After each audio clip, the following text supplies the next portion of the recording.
Hey, welcome into the Stinkin Truth Podcast. Mark Schlereth alongside my partner, Mike Evans. Make sure you subscribe, share it with all your friends, do all those things you do on the interwebs.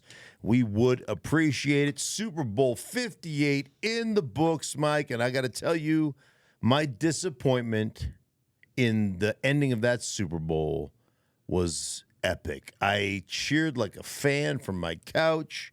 I was rooting so hard for the Niners. And it didn't happen.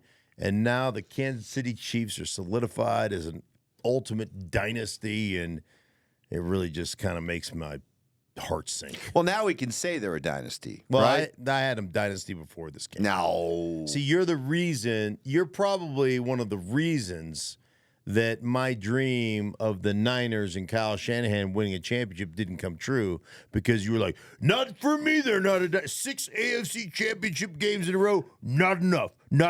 2 Super Bowls in 5, not enough.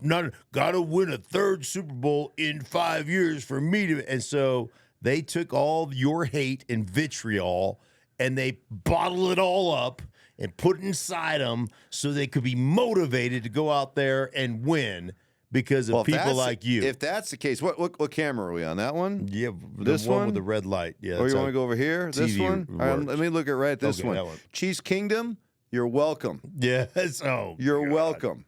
If that's the case. No, I don't have that kind of power. But of course they had to win to be called a dynasty. Just imagine if we're sitting here today and San Francisco wins. We're not talking about the Chiefs as a dynasty. No way. They had to win, and they did, and to their credit, they're now a dynasty. I think 6 AFC championship games in a row and 2 Super Bowls in 5 years qualifies you as a dynasty. But there also would have been 2 Super Bowl losses, too. Well, that's not enough. Such is life. That's not enough to be a dynasty. Oh, it's a dynasty. No, this is a dynasty. It is now for sure. Now it is because for sure. you motivated them. Because I'm so. Well, let's hope start you're right. satisfied. Let's start right there. So they're down 10-3 at the half. Dude, What happened? First off, So did the Chiefs win this, or did the 49ers lose it? well, I think the 49ers lost it. And I think first and foremost in that first half, you dominated that game. You dominated the pace of that game, the time of possession of that game, the yardage in that game, and yet you came away at halftime only up 10-3. And I look at that and I'm like, Lord have mercy. Like, you had a chance to really do something special, and you didn't take advantage of it. You cannot allow Kansas City, when they're struggling, to hang around. You just can't, because you allow them to hang around, and you know what? Eventually, it's like the old Yankees. Eventually, the ghosts are going to wake up. You let them hang around, and eventually, they're going to wake up, and they're going to start putting some plays together, and it's ultimately going to cost you. Like, the fact that you should have put up at least 17 to 20 points in that first half, maybe more. And you didn't get that done. And so that was huge. And then the third quarter, what are you doing? Like, that I did not understand. And Specifically, what do you mean? well, you come out, you turn them over, right? You come out, you turn them over, you go 3 and out with 6 straight pass attempts. And I heard the explanation of Kyle Shanahan saying, hey, when you go 3 and out, you can't establish a run. Well, you know what when you truly can't establish a run is when you don't ever hand the ball off. It's hard to, I get that 3 and outs don't give you an opportunity to establish a run, but not handing the ball off probably is more, it's probably more of a Detriment? Detriment or a scarlet letter than basically going 3 and out. Right. Is never handing it to your running back. So that was in that third quarter, man, I was just beside myself going, guys, get it going again. Get the run going again. Open up your play action stuff again. But possess the ball again. Keep the Chiefs offense off the field. Like, I did not understand that sequencing to start the third quarter. Let's fast forward to the end of the game, or actually to the coin toss, the overtime coin toss. The new rules are in place. Each team is going to be guaranteed possession of the ball at least once. Mm-hmm. So now there's almost that college football Right. feeling of each team's going to get a chance to have the ball. Now, most of the times in college, we see the team that wins the toss, they defer so that the other team goes on offense, and the team that won the toss has an understanding of what they're going to have to do with their possession. Right. Were you surprised that the 49ers chose to take the football? Well, initially I was surprised. And then, I heard Tony Romo talk about it, and I thought, well, maybe that makes sense. He said, well, the only reason you don't take the ball here is so that, you give your defense a rest because they drove it 11 plays, a little over 2 minutes. But then as you think about that and you break that down, you're like, well, wait a minute. They drove it 11 minutes. It wasn't 11 like plays. 11 plays, excuse me, 2 minutes, 2+ minutes. Yep. But it wasn't like they were defending the run and they were driving it down their throats and all that. That's 7 minute exhausting. drive, 11 minutes, Right. 7 minute, 11 play, 7-minute drive. They were playing a soft zone, and Mahomes was picking them apart underneath. They were rallying up, and making tackles. So it wasn't an exhausting drive, so to speak. And then you go, you end the game. Your offense gets it back. You take a couple of kneel down plays. Then you go to commercial break. You come back for the coin toss. You have the coin toss. You go back to a commercial break, whatever it is. I mean, you're probably talking about 8 to 10 minutes of real time. That's enough to recover. So when I started thinking about that, I'm like, no, you should have taken the ball here. The other thing is I was watching the drive unfold. And this is brand new, right? This is the first time we've implemented this new playoff structure, overtime structure. And then I just kept seeing, once they ended up kicking the field goal, you cannot allow Patrick Mahomes the ball with a walk-off opportunity. Sorry. You're going to lose every time. So you had 4th and 4 at the 9. They chose to kick the field goal. You would have gone for it? No. One of the things, I don't know. I'm probably not. Yeah. But I was thinking, at that point, when they first got the ball at 1st and goal or 1st and 10 from the 15, I was thinking, run this ball, run it down their throats. I would hand it to McCaffrey 3 straight times, whatever. And they handed it to him the first time, got 6 yards. Then he got stuffed on the second run for no yards. I thought, come back, spread them out, and hand it to him again, right? Make them think you're throwing the football, hand it to him again, and see if you can convert. See if you can get yourself in a 4th down and 1 situation. They didn't do it.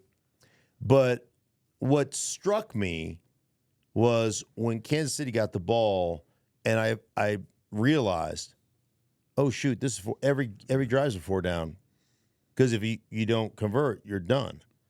So every drive is a 4 down. You don't have a choice. So all of a sudden it makes it different when it's 3rd down and 7 or 3rd down and 6. That conversion becomes 0 stress because you got 2 plays to make it. So if I dump one off and get to 4th and 1, and then we got Patrick Mahomes running the ball and doing all that stuff. So then you start to realize the advantage that is for the opponent's offense. The other thing that I thought, Mike, is that I found really interesting. I saw on the interwebs today that a couple of 49ers said we weren't aware of or we hadn't talked about the new playoff format, or either they talked about it, overtime rules, or either they talked about it, maybe they weren't listening, I don't know. But the Chiefs said, no, we had discussed it. We discussed that exact scenario, and we were planning on taking the ball if it was tied up at 7 apiece, taking the ball, driving it down, scoring, and then going for the 2-point conversion to end it. They already had a plan. They'd already discussed it. So, and they said if they had won the toss, they were going to defer as well.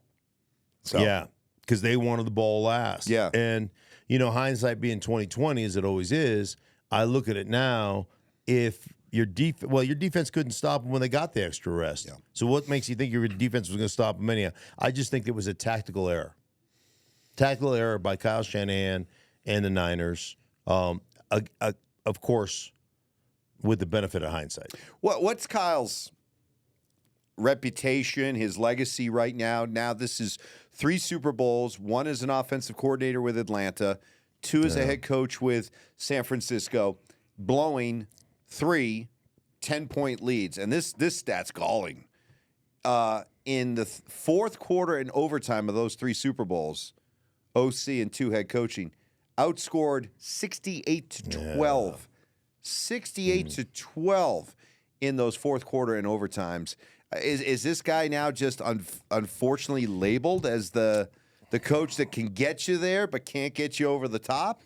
Well, until he gets one, right? That's what it's going to be. And it's unfortunate because think about what you lost to.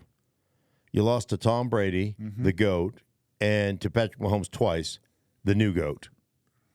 I mean, that's true.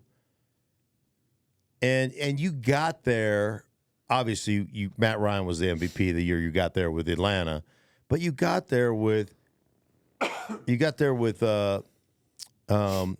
Garoppolo and Jimmy Garoppolo and Brock Purdy. Yep. And like good quarterbacks, Brock had an amazing season, but are they Patrick Mahomes? No. Are they Tom Brady? No. I don't know, man. I heard Shanahan's press conference afterwards. I listened to the sound, and I was so upset for him. I mean, I've known Kyle Shanahan since he was 12. And the thought that popped into my head was Lonesome Loser by freaking Little River Band. Yeah. It's a deep pull here, man. This is like Sit down. This is like yacht rock right here. Take a look at yourself. Don't you wish you would have run the ball? I mean, he's a loser, but he still keeps on trying. Like that is like I was just like those lyrics. Oh, they're haunting me. Yes, because Kyle's such a great coach. But it's inevitable, the comparisons and the can you get over the top and all that stuff, and the questions about how you manage a game. I mean, you'll just have to answer those until you can get over the top. The fact is, you're going to have to continue to answer those questions. Are they fair? Probably not. But that's life ain't fair, man. That's where you sit right now. So it kills me for him. It kills me for his dad, Mike, his mom, Peggy, Christian McCaffrey. I've known that kid since he's probably 2. So it's just hard, man. So, we're here in Denver doing this. And, of course, the Broncos have just been owned by Kansas City for years now. And I can't imagine what Bronco fan was feeling watching John Elway be the one to carry the trophy through that tunnel of Chief players and then hand it up to the podium and then get up there and stand on the podium and, smile throughout all of it. Bitter. Talk about that. Did that bother you? It did bother me. It did bother you? It did bother me, yeah. Optics, man. Read the room. I mean, I know it's an honor to be asked and everything like that, but once 2 weeks ago that the Chiefs are going to be in the Super Bowl and that this is a distinct possibility, it's like, get somebody else to do it. Or switch with Larry Zonka. Zonka was the first one. Maybe Zonka's legs weren't going to get him all the way there. I don't know, but I just think that's a bad look. And, if you're a Chiefs fan, you're already, like, on top of the world again. But how much sweeter was it seeing John Elway deliver your Super Bowl to you? I mean, it's just, I don't know. I just thought it was a bad look. But be that as it may, the Chiefs, how did they do this? Because I think we all, as football fans, looked at them in the middle of the season and said, they're not the same. They're vulnerable. The attrition of guys that they've lost has caught up to them, and they're not the same mighty Chiefs. How do we get this wrong? What do we miss? Well, I mean, I think there's a couple of things that we miss. We make way too much of who your receiving core is. Way too much of, they've lost receivers and they don't have a dynamic passing game and they've got too many drops. And one is, do you have the belief in the coaching and the quarterback? Can you execute in crunch time? Can you make a play when everything is on the line? And we probably don't put enough into that. We also probably don't put enough into, the coaching aspect of it. Andy Reid, I thought, learned a lesson from the Super Bowl he lost to Tampa Bay in saying, man, if they're going to invite us to run, we need to run this ball. Even when we're not having success, we need to still run this ball to take some pressure off my offensive line. I think they've addressed that offensive line to a degree. They've been better. The first half, they got kind of pummeled a little bit, but they got better running the football and doing some things, even though they were getting 3 yards a carry. Staying in tune with that, staying connected to that, I think was a big part of them winning this game. Obviously, opening up some of the quarterback run design in critical situations, that was a big part of this game. Converting a 4th down and 1, converting a couple of big plays with Patrick Mahomes' legs, that was a big part of what contributed to this. And at the end of the day, I don't know about you, but in that last drive that Kansas City went down to win this game, Patrick Mahomes crossed over the 300-yard plateau throwing the ball, and I was like, where? When? When did that happen? Right. When did he get that yardage? Yeah, snuck up on you, didn't you? Yeah, I didn't even remember it. So I just think there is some belief, some believability, some confidence, some just from that whole organization in general, that regardless of kind of where we sit, even though we got dominated in the first half, we'll make the requisite adjustments to give ourselves a chance at the end of a game to win it. And there is nobody, and I mean nobody, that comes close to the Chiefs, maybe in history, of them being able to put together a game-winning drive and walk you off. They're incredible that way. Such a feeling of inevitability, right? For everybody who was watching. Yeah. When they got the ball back and you knew that field goal to tie, touchdown to win, it wasn't there just that sense of they're going to score. When the Niners had to settle for 3 points, I was like, well, that's a loss. Mm-hmm. It's just how I felt. Yeah. I mean, and especially when when you've got all 4 downs and you're forced to go for it on 4th down, it just changes the way, it changes the way you call plays, obviously. I mean, you're sitting there going, 2nd down is kind of our new 1st down. Right. And, and 3rd down is our new 2nd down. And so that we can give ourselves an opportunity to take what the defense gives us, even if we don't convert, because we got another down to convert. Where's Mahomes now? You okay? Some people want to call him already the GOAT. Dude, he's nestled up against Tom Brady. Yeah. I mean, dude, he's 28 years old. 28 years old. Yeah. Technically entering his prime. Right. And they are they're like, there was a lot of speculation. Andy Reid's going to retire. Travis Kelce might retire. You got a chance to do something nobody in the history of the National Football League has done.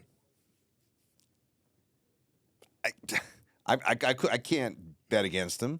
3-peat. Yeah, I can't bet against him right now. I mean, you can't be the first team to go undefeated because the 72 Dolphins did it.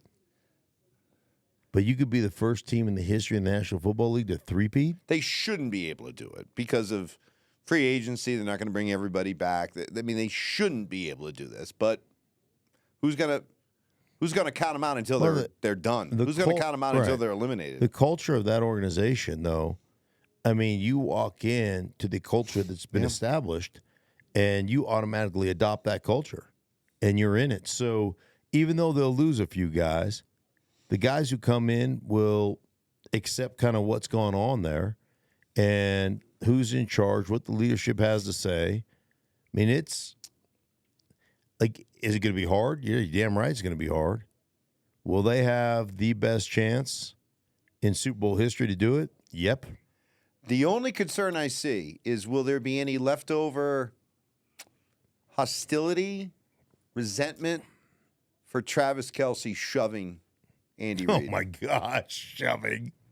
He bumped. That was a shove. He bumped into. It's not a shove. That was a shove. It's not a shove. First of all, he bumped into him. All right, did you see the look on Kelce's face? He was enraged. Okay? So he showed, first of all, he approached Reid with definitely anger. Malice? Anger. It was in anger intent, okay? And then he shoves Reid and also grab Reid at the same time, and Reid still kind of, and if Kelce doesn't actually support Reid, Reid goes over, he's knocked down on his back, he's like a turtle on his back, players were like, "Hey, can somebody help coach up?" And it became. Do you think if Andy Reid becomes a major thing, gets knocked on his back, can he get up on his own? I don't think so. So he goes straight turtle on him, little feet and hands. Yeah. Somebody has to help him. First off, that was a titty bump. A titty bump? Titty bump. A shove, you have to extend your arms. If you shoved him, you wouldn't be able to grab him to hold him to make sure that you just bumped your titties against his shoulder, and I think he was like, like that. What happened? So that was not a shove. And as far as people saying bad look and all that stuff, who gives a crap? Well, it's not a bad look because they won, and then it's just the intensity and everybody there on the Chiefs, they want to win. But had they not won, you all know how that would have been. That would have become a major thing. Of course, there would have been, a bunch of, liberal, soft. Oh my God, you can't do it. It's such a brutal game. I can't even watch it. A bunch of triggered fools. No, that's like those things happen. It's just that it's so much more recognizable today than like it was even back to my day because there was just less camera work there. But I didn't have any issue with it, and I guarantee you, Andy Reid didn't have any issue with it, and. I'm sure they're laughing about it now, but hey, I'll give Kelce credit between that AFC Championship game and this one. This guy was burning hot. Oh yeah, I mean he has been hot. Yeah, and think about from a coaching standpoint. I mean here's Kelce, giving it to Andy Reid because they fumbled. They got down to they made the big play over the top in which. Gosh, was it Gibson that just totally misplayed the ball on that big reception, man? I mean, that should have been an interception. Easily. That should have been an interception and completely misplayed the ball. But then they get the Isaiah Pacheco fumble, and Kelce's pissed because he wasn't in the game. Right. And so now he's dog cussing Andy Reid. And then on the one touchdown that they get to, was it Valdez MVS, yeah. Yeah, MVS. The touchdown they get there, they basically run a little switch route, and both guys go with Kelce, and nobody goes with MVS. And so now all of a sudden you're pissed because you're not in, but look at what they end up doing. They ended up using Travis Kelce as a decoy. And finding wide open guys, and they did that a lot during the course of this game. They're great. They are like coaching wise, they're great. Execution wise, they're great. They've got one of the best quarterbacks that's ever played the game, one of the best coaches, arguably the best tight end to ever play the game, or one of the best tight ends to ever play the game. I mean, they're loaded from that standpoint, that trio, that triumvirate, if you will. I don't know. You can go back to the day of great triumvirates. You go back to Aikman, Emmett, and Michael Irvin. Yep. I mean, they're right. They're right. If you want to just talk about the three amigos that have made teams great, you go Andy Reid, Mahomes, and Travis Kelce could be one of the top ever to do it. Yep, absolutely. Just to kind of round off the whole Super Bowl experience, what did you think of the halftime show? Dude, seriously. I mean, was it boring? Was it anybody else? Was it boring? It was like a 8th grade slow dance kind of festival to me. Now, I'll be honest with you. I kind of got up and I had it on. No, I wasn't watching closely. So, because I was doing some dishes and some cleanup and stuff, but I kept peeking over there and I just really? It just felt boring to me. For me, it was good, but not memorable. Like, it was good. It was entertaining, but it's not one where I'm convinced 10 years from now, and we're talking about the greatest halftime shows ever. I doubt that this is going to be one that's going to be easily remembered in everybody's top 5, for example. Yeah, I don't think. I mean, me personally, I'm not close. Now, I guess I don't know Usher well, but he feels like like a private label to me, like grocery talk. Like, you're like, hey man, here we are, we're Trader Joe's, and we want our own ketchup. Let's call Heinz up to make us some ketchup and slap on a Trader Joe's. That's private labeling. He just felt like private label to me. Like he's not. Usher is Kirkland? Yeah, like Kirkland brand. Yeah. Like, I don't know. I just didn't. I didn't Signature feel like Select or like, what? It's not like Prince or U2 or like it's not like any of those. Yeah. It was just like we couldn't get anybody good.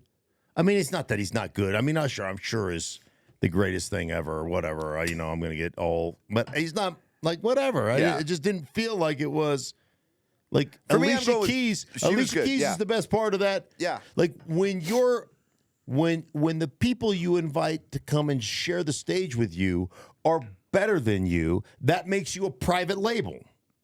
Is that right? Yeah. It's like Alicia Keys. Like Alicia Keys is Heinz and he is Safeway Select or he is, Kirkland brand. All right. Well, I'll go with good and not good, but not memorable. How about that? That fair? Okay. Good, entertaining, but not. Well, was it memorable. entertaining? It was all right. Commercials? How about commercials? I like Arnold. Neighbor. I like That was good.